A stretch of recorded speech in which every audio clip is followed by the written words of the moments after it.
Hello and welcome to Enchantment of Eternity's thoughts on the Defenders, this time for Season 1, Episode 7, Fish in the Jailhouse, so the penultimate episode of the season. So this review will contain spoilers up to Episode 7, but not beyond Episode 7, so if you haven't seen the finale yet, don't worry, because neither have I, so nothing will be spoiled for you. So, this was an interesting episode. It seems like, I don't know, I feel like I should have liked this more than I actually did, because we got the action sequences, with the three remaining members of the Defenders going up against the three remaining members of the Hand, or the Fingers of the Hand, or however you want to call them. And, I don't know, it's kind of felt like a generic superhero, supervillain versus supervillain battle where it's just like, strong people throwing each other around. There's not really any stakes to it. I don't know.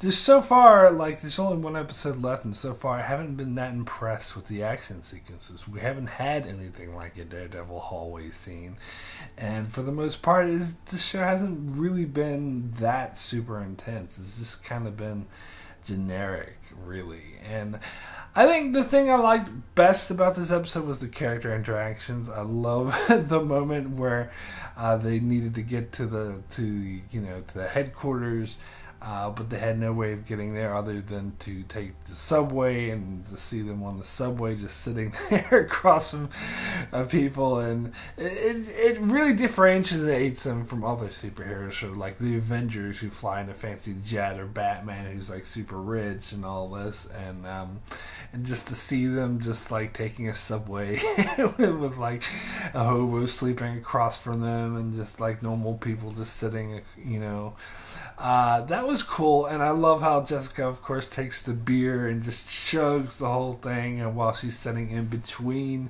Matt and Luke, and they're just staring at her. It just shows her character, and I love it. The thing with them in jail and the police sort of hounding them and threatening to arrest them, that was kind of, I was bored with that, honestly. That's kind of a cliche. It's like that's done so many times, where the police get in the superhero's way, and you're thinking, oh, stupid police, just get out of the superhero's way. I don't know, I hope they do something better with that in the next episode. And also, I gotta talk about Foggy and Karen, because they're really annoying the hell out of me. They're like treating Matt being Daredevil like he's an alcoholic or something, like it's a disease. They're like, oh no, he's doing it again. It's like, shut up! The whole freaking city's about to be destroyed, and you're worried. You're like, oh, he shouldn't be putting on the costume again. Oh God, it's really annoying me. So I hope they do something about them by the time they get to Daredevil Season 3. Because if during Daredevil Season 3 is just them whining about him not being a superhero, that's going to be really, really annoying. So I hope that isn't the case. Yeah, and then we get Colleen Wing shows up with her sword and saves the day, which I thought was kind of cool. It was kind of cool, the fight, I guess. But the thing is, Danny Rand is just a moron. And usually I say it doesn't really bother me because it's within his character, but it's kind of bothered me in this episode because it was so obvious that Elektra was trying to provoke him into using the Iron Fist so he could open the door for her. I mean, duh. I mean, how could he? I realize that he's naive, but he should at least know that. I mean, because that's just freaking obvious that she even said, I want you to open this door, and the only thing that opens it is the Iron Fist. So he brings up his Iron Fist. Moron! Of course she's going to use that to trick him into open the door.